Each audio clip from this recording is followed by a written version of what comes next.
اللہ کے نبی صلی اللہ تعالیٰ علیہ وسلم اہل سنت والجماعت کے عقیدے کے مطابق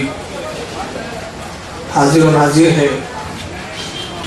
گزشتہ 9 نشستوں میں قرآن و حدیث کی روشنی میں اور اقوال ائمہ کی روشنی میں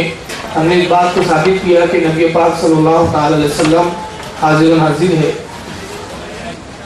آپ اپنی قبر مبارک سے اپنی امت کو دیکھتے بھی ہیں، ملاحظہ بھی کرتے ہیں۔ اس تعلق سے بہت ساری حدیثیں اس سے قبل گزر چکی ہے۔ گزشتہ ہفتے میں نے اعلان کیا تھا کہ حاضر و ناظر کے عقیدے کو میں غیروں کی کتاب سے بھی ثابت کروں گا، اور ہم اس بات کا جائزہ لیں گے کہ جو لوگ نبی پاک کو حاضر و ناظر ماننے کے لیے تیار نہیں ہیں لیکن یہی عقیدہ وہ اپنے بزرگوں کے لیے ثابت کرتے ہیں اور اپنے اولیاء کرام کو، اپنے علماء کو اور اپنے بزرگوں کو وہ حاضر و ناظر جانتے ہیں، لہذا جو کچھ بھی اس تعلق سے انہوں نے اپنی کتابوں میں لکھا وہ انتہائی مبالغہ آمیز ہے، اور مبالغے کی انتہائی اتنی ہے کہ جو چیز وہ رسول اللہ کے لیے ماننے کے لیے تیار نہیں وہی چیز اپنے علماء کو ثابت کرتے ہوئے نظر آتے ہیں۔ اور میں تھانوی صاحب کی کتاب سے دکھاتا ہوں، یہ اشرف السوال ہے، اس کی جلد 1 ہے، 3 جلدوں میں آتی ہے، چھپی ہے ادارہ تالیفات اشرفیہ تھانہ بھون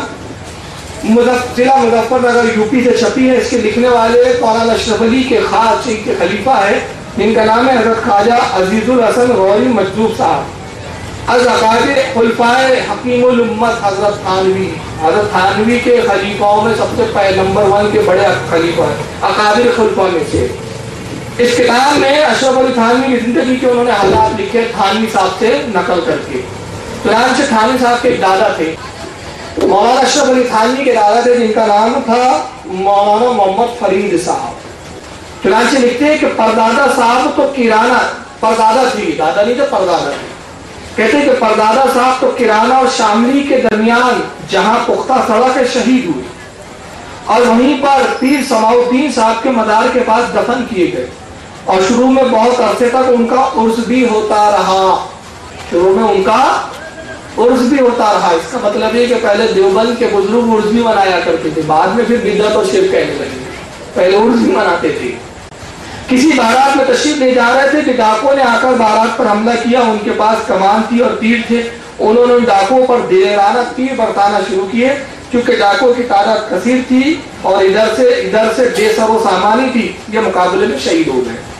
شہادت کے بعد ایک عجیب واقعہ ہوا، شب کے وقت اپنے گھر مثل زندہ کے تشریف لائے، جیسے زندہ انسان ہوتا ہے ویسے رات میں اپنے گھر تشریف لائے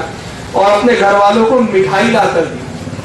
اور فرمایا اگر تم نے کسی سے ظاہر نہ کروں گی، اپنی بیوی سے کہہ رہے ہیں اگر تم کسی سے ظاہر نہ کرو گی تو اسی طرح روز آیا کریں گے۔ لیکن ان کے گھر کے لوگوں کو یہ اندیشہ ہوا کہ گھر والے جب بچوں کو مٹھائی کھاتے دیکھیں گے تو معلوم نہیں کیا شبہ کرے، اس سے ظاہر کر دیا اور پھر آپ تشریف نہیں لائے۔ یہ واقعہ خاندان میں مشہور ہے، یعنی تھانوی صاحب کے پردادا جو تھے مرنے کے بعد مٹھائی بھی لاتے تھے، اب وہ ہلدی رام کی لاتے تھے کہ آنند بھنڈاری کی لاتے تھے، یہ انہوں نے نہیں لکھا ہے۔ اب وہ چرا کے لاتے تھے کہ خود بنا کے لاتے تھے، یہ بھی انہوں نے نہیں لکھا ہے۔ بہرحال وہ مثل زندہ کے ضرور آتے تھے، جیسے زندہ ہوتا ہے اسی زندگی کے ساتھ بھرپور توانائی کے ساتھ، جسم انصری کے ساتھ وہ آتے تھے، مٹھائی لاتے تھے، اور وہ چرا کے لاتے تھے یا خرید کے لاتے تھے یہ بھی نہیں پتا۔ بہرحال یہ سب مبہم چیزیں ہیں۔ اب یہ تو تھان دیوبند کے حضرات اس سے پردہ اٹھائیں گی تو مٹھائی آتی کہاں سے تھی، مگر وہ لاتے تھے اور لا کے وہ دیتے تھے اور بولتے تھے دیکھو جب تک تم بتاؤں گے نہیں نا تو ایسی روز لا کے دوں گا، روز ایسی مٹھائی لا کے دیتا رہوں گا۔ لیکن ان کے گھر والوں نے بتا دیا، ان کی بیگم صاحبہ نے، اب جیسے بتایا اس دن سے انہوں نے آنا بند کیا، ادھر بیگم نے بتایا ادھر ان کو پتا چل گیا، بیگم نے راز فاش کر دیا ہے۔ کتنے حاضر ہے، کتنے ناظر ہے، کتنے باخبر ہے، آپ دیکھتے جائیں۔